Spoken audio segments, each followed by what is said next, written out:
Ho ho ho and a Merry Christmas. Welcome to 25 Days of Christmas Movie Reviews, day 21.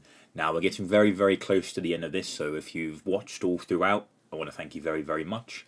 And hope you're having a lovely Christmas and having a lovely December time, spending time with your family and things. Today we're here for a brand new Christmas film that's come out this year in 2023, and that is DC's Merry Little Batman. So, let's get cracking. But before we get to the real content, if you end up liking what you see and want to see more, please subscribe and hit the bell to be notified anytime I upload. So, just scouring for where to watch Christmas films and things, which streaming service that I have out of Netflix, Disney Plus and Amazon Prime just had some Christmas films that I wanted to watch that just made it easier than putting a disc in. I stumbled across this and I thought, what the heck? It's Batman, it's a film. It's like an hour and something or other, like 30 something, I think it was, 32. So a very, very short film. And I just thought, what the heck? And I was very pleasantly surprised. I mean, by no means is it something, critically acclaimed, anything like that. It was just a nice, short film that was just enjoyable to watch. It went by quickly, had a lot of nice tropes in it. Very overused tropes and things, of course, but still nice. I was a big fan of the animation, really. It kind of reminded me of sort of Samurai Jack with a little bit of the Teen Titans Go-esque look to it. Like, it wasn't, like, crisp, like, I don't know, just some of the Disney DreamWorks type of animation. It was sort of that more, like, hand-drawn, kid-esque looking stuff. I was pleasantly surprised with it. At first I thought, it just, I don't know, it didn't sit with me at the beginning. It took a little bit of warming up to get to, but I was happy with it nonetheless, and I'm happy that I watched it. It's something that was done for, I think, Cartoon Network and HBO Max, this was, and I think they've spoken about doing a sequel TV series already, so that's really, really good. So I'm happy with that. I'm happy with getting something else from DC that isn't just very, very poor, mediocre, if that, shit films. I'm glad DC live action is having a bit of a reset. I'm more into watching my sort of DC animated things now. That's where I want to put my time and effort into, whether that's rewatching some of the old TV shows like Batman Beyond or the Batman or the Justice League and things, or just watching the DC animated universe, which I only recently stumbled across and only found out that it was all sort of interconnected and things. So I was like, oh, let me hop on that. So I've started just trying to buy them as and when I can. So I'm enjoying that and just filling up a collection with those. But how does this do as a Christmas film? What's this film about? It's essentially, well, it's set at Christmas time. Damian Wayne, Batman's son, as you all know, this is set as a kid, and, well, he's a kid, and he wants to become Batman's psychic and things, and Batman in this film is a very, very overprotective dad, but I think it's just more because it's for kids and things. It's a nice sort of, in a weird way, to see Batman being really, like, overprotective of his son. Batman gets lured away for Christmas and things. Damian got given a utility belt, all safety gizmos in it, plasters, you name it. And Damian is, as the typical trope, unhappy with it. He wants to be the Batman that kicks butt, all this, that, and the other. He wants his dad to think that he's not a baby anymore and things.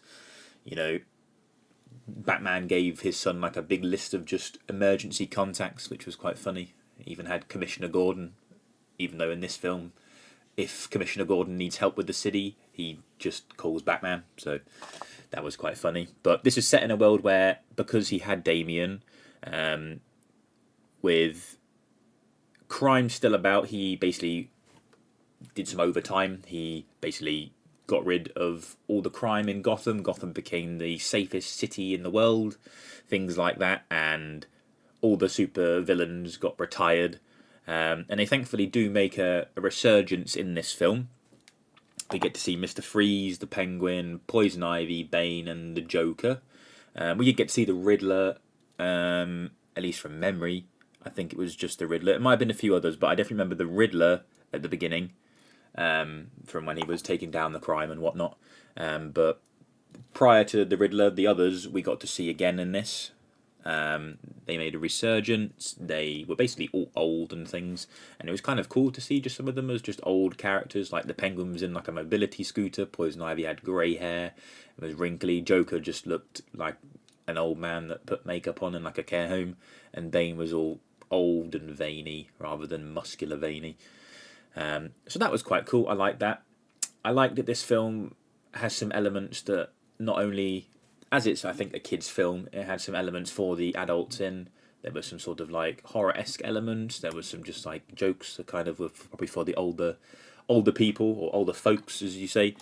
But no, overall I was pleasantly surprised. There was a scene where like Alfred was, it went all black and white and it was Alfred, and you thought it was a villain coming to get Damien, and that was really well animated and things.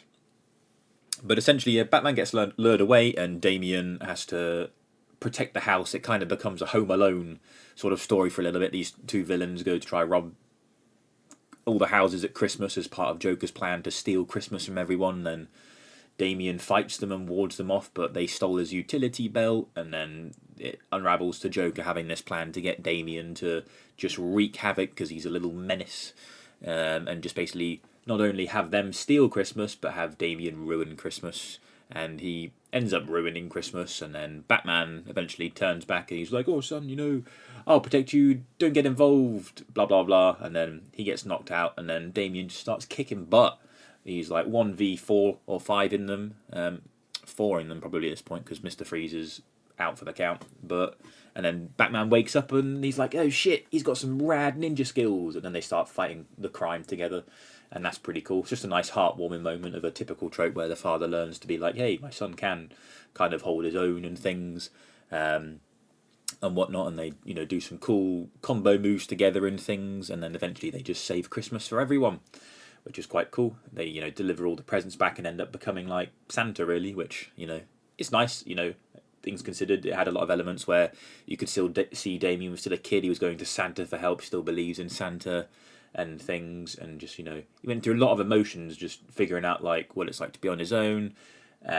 He had his bat suit that had a AI version of Batman in case he died and things, and he got to hear a bit more about like Batman's dad dying. He's so overprotective because Batman didn't have a childhood and things, and he wants Damien to have that when he didn't and things. That's why he put in the extra time to get rid of crime so he could have a childhood, which was very, very sweet and whatnot. I really liked that. And then Sandy losing the dad and things, it's like he had his own little sort of like origin story, which was nice. I'm not too sure on when he was sort of punching the villains, Damien, like if he was punching Bane and knocking him out as a little kid. I'm not really sure if that was the suit or if it was just for the sake of the cartoon. I don't know. There was some bits like that where I was just like, well, what the hell? There was a very interesting bit where it came to getting back the belt. All the villains invited Damien to their Christmas as they realised that essentially what they liked about crime was doing it together and having laughs and fun and things. And I thought that was quite sweet to just see like the villains from that point of view. And they invited Damien for a Christmas thing and gave him a utility belt that had all sorts of like bombs and stuff in, which was really cool.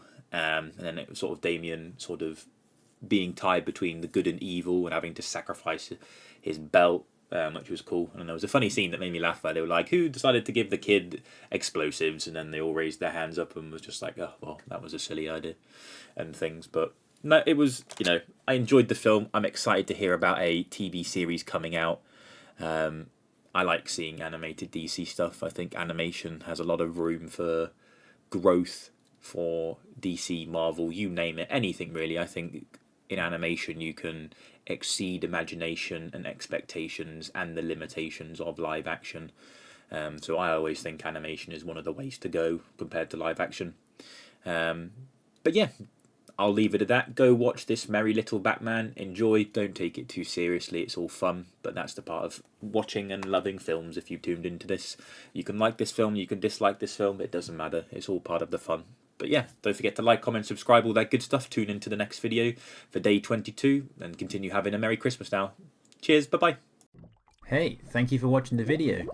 Click the button to keep watching or click the other video for more videos, and don't forget to subscribe. Thank you.